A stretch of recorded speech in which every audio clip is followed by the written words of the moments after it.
Okay, so you got this fig tree, you brought it home, or you rooted a cutting and made a fig tree. Now, how do you take care of it? All right, so let me start by saying that you have to keep in mind that your fig tree is a subtropical deciduous tree. That means that once your tree wakes up in the spring, you cannot expose it to any freezing temperatures. You must always make sure the climate around it is above zero, especially at night. So let's start. We're going to start right from the bottom, right in your pot and your planting medium. When you uppot your fig tree, I generally don't like to go much bigger than the pot that it's in right now because you don't want your planting medium to be too wet. And when there's a large area of your planting medium that does not contain roots to uptake water, it generally will become very wet, which causes it to be moldy later on. So work yourself up to a bigger pot little by little. The other thing is the growing medium that you're using. You can pretty much use any good potting mix if you're keeping your fig tree in a pot. I generally like to add some compost to the potting mix and a little bit more perlite than what it usually contains so that your soil will be more airy and it doesn't hold as much water. I also like to add some drainage holes in the bottom of the pot so that the water doesn't stay in there. When your soil is dry, your fig tree needs a good dose of water. You can water it until the water comes out of the drainage hole at the bottom, and then leave it and let the soil dry so that about 1 inch below the surface it feels dry, and then you can rewater it. Don't be afraid to stick your finger in the planting medium and feel the moisture. You can get one of these moisture meters, but I found them to be pretty unreliable unless you're buying an expensive one. Your finger is your best tool. Okay, so number 2 is your tree. Your tree should be in a sunny area and in an area that gets lots of heat. Fig trees love heat. And if you compare my temperature here right now, which is about 10 degrees Celsius above zero, to the temperature where fig trees originally come from, which is the Middle East, they're getting temperatures of around 30 degrees Celsius right now. So, yeah, lots of sun. If you live in an area that gets extreme heat, like somewhere down south, and your fig tree is in a pot, especially in a black pot, you want to watch that the temperature inside that pot doesn't get overly hot and cooks your roots. But living up here where I am, that should not be a problem. The other thing is that you need to decide what shape you want to prune your tree to. Fig trees are very versatile and that you can prune them any way that suits you. I like to prune mine into a tree shape. I generally let the trunk grow till about 12 to 18 inches, and then I like to achieve a vase-like shape, having about 3 to 4 branches, and this will create a nice healthy atmosphere within the center of your tree and open your branches up to maximum sun exposure. Now, one thing that you have to do when you own a fig tree or any other plant actually is to keep your eye on it.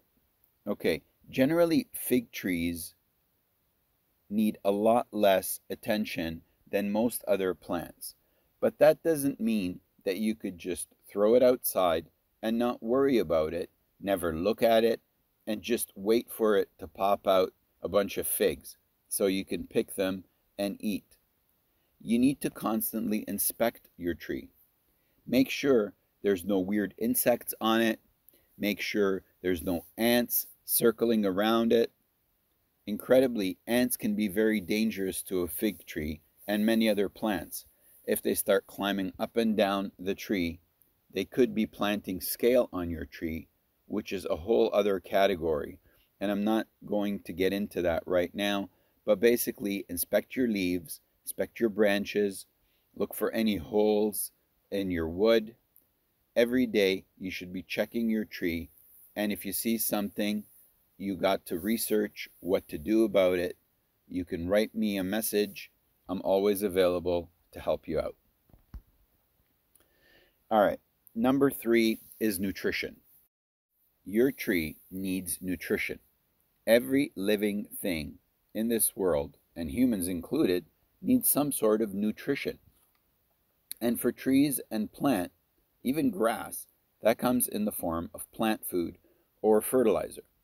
Don't just water your tree and wonder why it's not doing so well. Watering is very important, but you also have to feed your tree.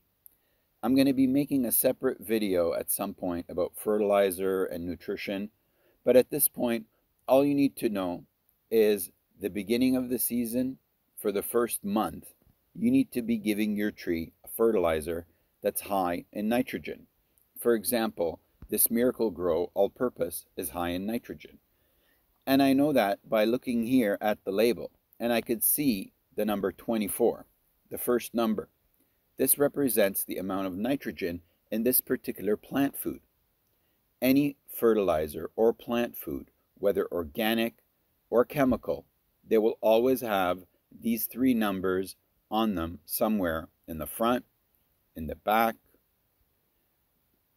These 3 numbers represent NPK.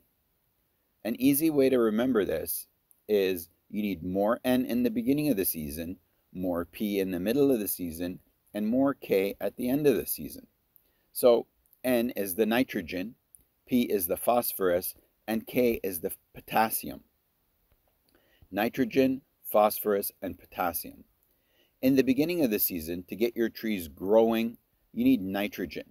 Nitrogen will help your tree put out branches, put out leaves, and get it moving. Now, you don't want to keep pouring on the nitrogen in this kind of an amount after the first month, because then your tree will keep putting out leaves and branches and no figs. And our goal here is to get figs. After the first month, I switched to a fertilizer that's higher in phosphorus, like this tomato fertilizer.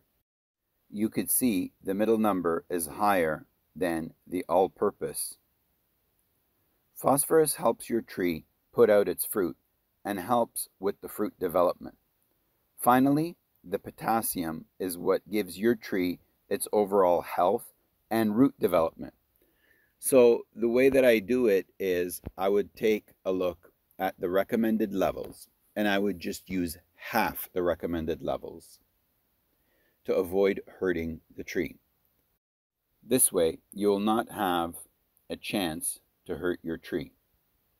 So whatever it says here, I would use half the amount. So if it says mix 22 millimeters in 6 liters of water every 7 to 14 days, I would mix 11 milliliters in 6 liters of water every 7 to 14 days. And personally, I do that every 7 days. And I would cut the fertilizer 1 month before your first freeze. So generally for me, end of September. That's pretty much all you need to do to keep your fig tree healthy and giving you delicious figs. Thanks for watching. Please like, subscribe, share, and leave me any comments if you have any questions.